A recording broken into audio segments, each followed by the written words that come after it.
बोल सियापति रामचंद्र की, पवन सुत हनुमान की, उमापति महादेव की।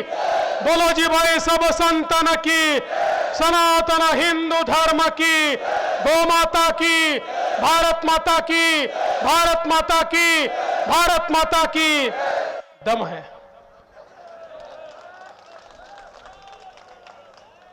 मंच पर उपस्थित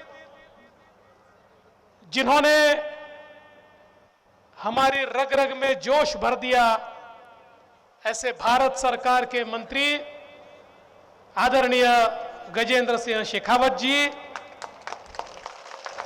हमारी विजयाताई राहटकर, पीपी चौधरी जी, राजेंद्र गहलोत जी, हमारे जनप्रिय विधायक अविनाश गहलोत जी,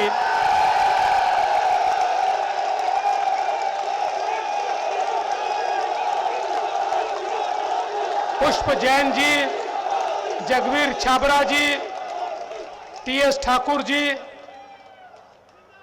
मनसाराम जी, जोगेश्वर गर्ग जी, महेंद्र कुमावत जी, सावलाराम जी, संध्यानाथ जी, योगी महाराज और मंचासीन सभी महानुभाव और यहां पर उपस्थित सभी बहनों और भाइयों, आपका जोश देखने के बाद मेरे मन में कोई शंका बची नहीं है कि राजस्थान में परिवर्तन होकर रहेगा।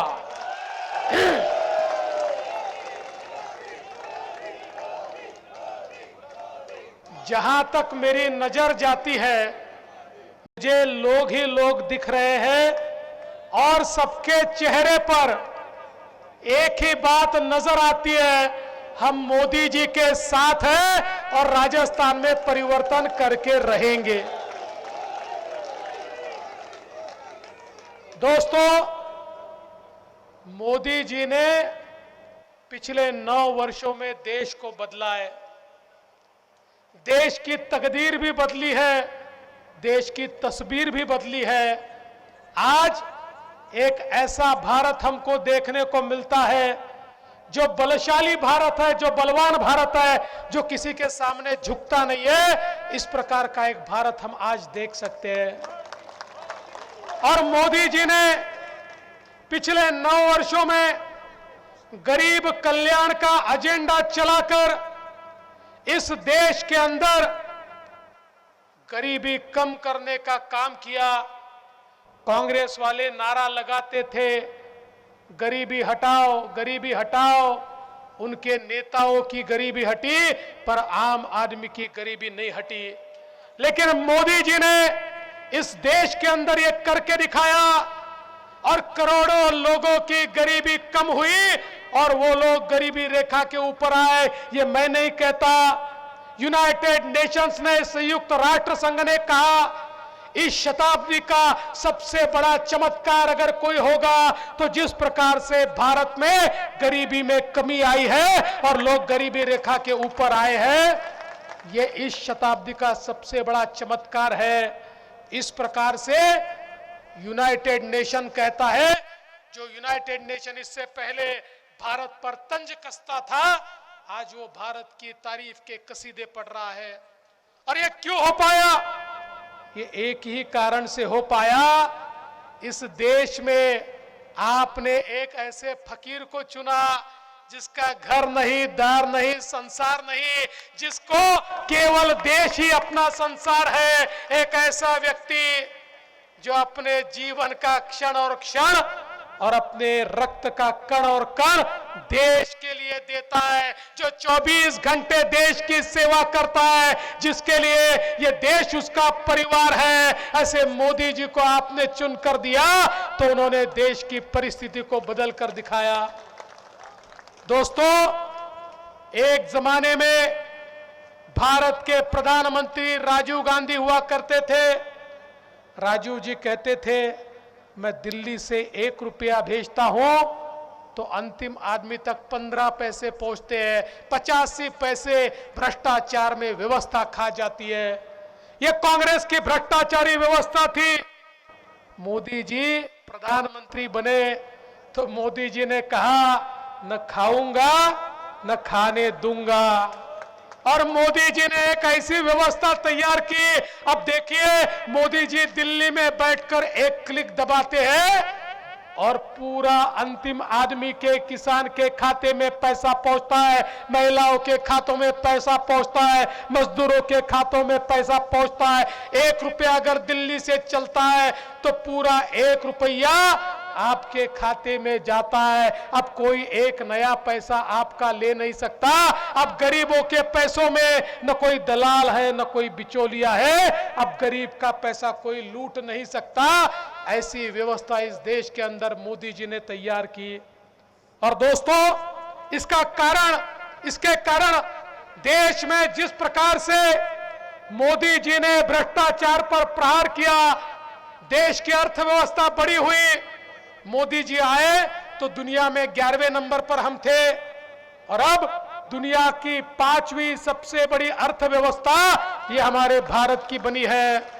और 2030 में दुनिया की 3री सबसे बड़ी अर्थव्यवस्था ये भारत की अर्थव्यवस्था बनेगी।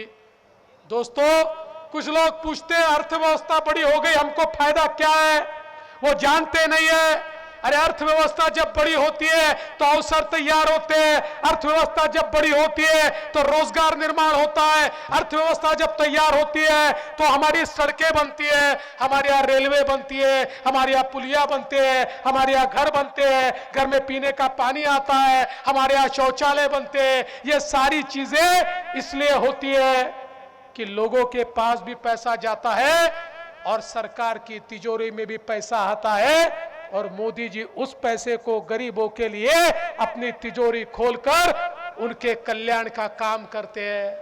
दोस्तों, ये जो आज मोदी जी ने देश को ऐसे मकाम पर पहुंचाया है कि एक समय जिस देश के अंदर ये परिस्थिति थी कि हम तेल खरीद सकेंगे कि नहीं, इतना भी पैसा हमारे पास नहीं था, आज वो देश पूरी दुनिया में 5वें नंबर पर चला गया। और जिन्होंने 250 साल तक हम पर राज किया, उस इंग्लैंड को भी अब हमने पीछे छोड़ दिया और उससे भी आगे हमारा भारत देश चला गया। दोस्तों, आज हम देख सकते हैं केवल हमारी अर्थव्यवस्था का विस्तार हुआ, केवल गरीब कल्याण का एजेंडा चला, ऐसा नहीं है। तो जैसे देश मजबूत होता है, देश की ताकत बढ़ती है, तो हमारे देश की ओर कोई टेढ़ी आंख उठाकर भी नहीं देख सकता। आप सबने टीवी पर देखा होगा, अरे ये मंजर भी हम लोगों ने सबने मिलकर देखा कि हमारे प्रधानमंत्री मोदी जी G20 के अध्यक्ष के रूप में आगे आगे चल रहे थे और दुनिया के सारे राष्ट्रपति और प्रधानमंत्री उनके पीछे चल रहे थे।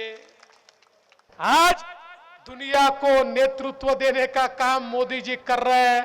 और भाई साहब ने बताया, ये बात सही है। अरे दुनिया के बड़े बड़े देश, अमेरिका जैसा देश, जापान जैसा देश, फ्रांस जैसा देश, जर्मनी जैसा देश, चांद के दक्षिण ध्रुव पर अभी तक अपना चंद्रयान नहीं उतार पाया था। उसको उतार पाने का पहला सम्मान किसी को मिलता है, मेरे भारत देश को मिलता है। ये मोदी जी ने करके दिखाया। ये बात अलग है कि आपके यहाँ एक मंत्री ऐसा भी है जिसको ये पता ही नहीं कि चंद्रयान क्या है, इसलिए उसने चंद्रयान से चांद पे जाने वाले लोगों को भी बधाई दे डाली। अब ऐसे मंत्री जहां पर हो वहां क्या परिस्थिति होगी, अब मैं इसके ऊपर ज्यादा बोलना नहीं चाहता। लेकिन दोस्तों, आज जहां मोदी जी के नेतृत्व में देश आगे जा रहा है, वहीं पर परिस्थिति क्या है? हजारों करोड़ रुपए मोदी जी ने राजस्थान के विकास के लिए दिए। हमारे गजेंद्र सिंह शेखावत जी ने राजस्थान के गांव-गांव में हर घर में पानी पहुंचे 30,000 करोड़ रुपए दिए, 30,000 करोड़। लेकिन ये पैसा कहां गया? ये पैसा कहां गया? ये कौन खा गया? गहलोत जी बताइए, क्यों ये पानी नहीं पहुंचा? देश के बीजेपी शासित सारे राज्यों में घर घर पानी पहुंचता है, लेकिन आपको पैसा देने के बाद भी लोगों के घरों में पानी नहीं पहुंचता। क्योंकि ये सारा का सारा पैसा इन्होंने अपनी तिजोरी में बंद कर दिया। ये पैसा खा गए और लोगों का पैसा खाकर ये डकार भी नहीं देते। इस प्रकार की राजस्थान की अवस्था है।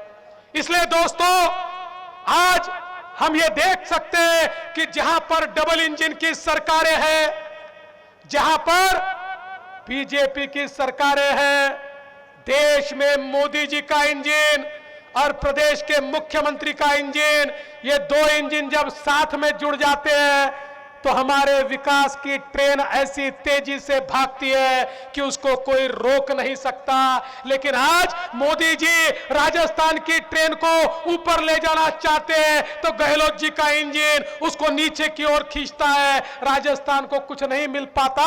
आज राजस्थान की अवस्था ऐसी है, यहां पर अनाचार, दुराचार, भ्रष्टाचार, बलात्कार, इसकी बड़ी सीमा हमने पार कर दी। इस प्रकार की राजस्थान की अवस्था है। न बिजली है न पानी है, इस प्रकार का राजस्थान, गैंग वॉर से घिरा हुआ राजस्थान, हमारी बहनें जहां सुरक्षित नहीं, ऐसा राजस्थान, यह ऐसा राजस्थान तो नहीं था। यह महाराणा प्रताप का राजस्थान है, जिस महाराणा प्रताप ने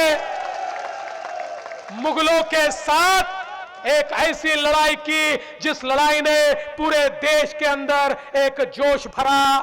मैं तो छत्रपति शिवाजी महाराज के महाराष्ट्र से आता हूं। छत्रपति शिवाजी महाराज और महाराणा प्रताप, ये दो लोग ऐसे हैं जिन्होंने हमारे सनातन धर्म को, हमारे हिंदुत्व को जिंदा रखा। अरे नहीं होते तो आज हम अपने आप को सनातन और हिंदू नहीं कहलाते। यहां पर हिंदू हमको देखने को भी नहीं मिलते, लेकिन इन्होंने हमको, हमारी आन बान शान को यहां पर जिंदा रखने का काम किया। लेकिन बताइए, कांग्रेस पार्टी वोटों के लिए कितनी नीचे गिर गई। अब कांग्रेस के एक साथी स्टालिन कहते हैं ये सनातन धर्म, ये हिंदू धर्म, ये मलेरिया और डेंगू जैसा है, ये कोविड जैसा है, इसको समाप्त कर देना चाहिए। और हमारे कांग्रेस के अध्यक्ष खरगे जी का बेटा प्रियंक खरगे, जो वहां कर्नाटक में कांग्रेस का मंत्री है, वो भी कहता है सनातन धर्म को समाप्त कर देना चाहिए। और उसके साथ साथ फिर उत्तर प्रदेश में भी इनके साथी कहते हैं सनातन धर्म को समाप्त कर देना चाहिए। अरे वोट की राजनीति में ये इतने अंधे हो गए कि 10,000 साल की इस देश की परंपरा, इस देश की संस्कृति, इस देश के धर्म को वोटों के लालच के लिए ये समाप्त करने की बात करते हैं। मैं आपसे सवाल पूछना चाहता हूं, बताइए क्या सनातन धर्म समाप्त हो सकता है? क्या सनातन धर्म समाप्त हो सकता है? क्या किसी की औकात है सनातन को समाप्त करने की? क्या किसी की हिम्मत है सनातन को समाप्त करने की? अरे अगर औकात नहीं है तो जो सनातन को समाप्त करने की बात करते हैं उनकी औकात दिखाओ और उनकी कुर्सी खींचकर उनको उनके घर में बैठाओ। दोस्तों, ये चुनाव मामूली चुनाव नहीं है। देश को मोदी जी जिस प्रकार से आगे ले जा रहे हैं, अगले 5 साल में ये देश ऐसे कगार पर जाएगा, इस देश को कोई रोक नहीं पाएगा। इसलिए कुछ लोग प्रयास कर रहे हैं इसको रोकने का, लेकिन मोदी जी के साथ राजस्थान आगे बढ़ेगा कि नहीं, इसका फैसला हमको करना है। ये परिवर्तन की यात्रा, ये केवल सत्ता के परिवर्तन की यात्रा नहीं है। हमारे शेखावत जी परिवर्तन की यात्रा लेकर इसलिए नहीं निकले कि किसी को कुर्सी चाहिए, किसी को मुख्यमंत्री बनाना है, किसी को सत्ता चाहिए। हमें तो परिवर्तन करना है आम आदमी की जिंदगी में, हमें तो परिवर्तन करना है किसानों की जिंदगी में, हमें तो परिवर्तन करना है गरीबों की जिंदगी में, हमें तो परिवर्तन करना है युवाओं की जिंदगी में, हमें तो परिवर्तन करना है महिलाओं की जिंदगी में। और यह परिवर्तन कौन कर सकता है? ये केवल मोदी जी कर सकते हैं। और जो सरकार मोदी जी के साथ चलेगी वही सरकार परिवर्तन करेगी। इस परिवर्तन यात्रा के माध्यम से संकल्प कीजिए कि अब राजस्थान ये केवल मोदी जी के साथ चलेगा। बोलिए, मोदी जी के साथ चलेगा कि नहीं चलेगा? चलेगा कि नहीं चलेगा? राजस्थान किसके साथ चलेगा? किसके साथ? किसके साथ? तो आपने संकल्प कर लिया तो मैं ये मानता हूं कि राजस्थान में परिवर्तन होगा और भारतीय जनता पार्टी की सरकार आएगी। जय हिंद, जय भारत।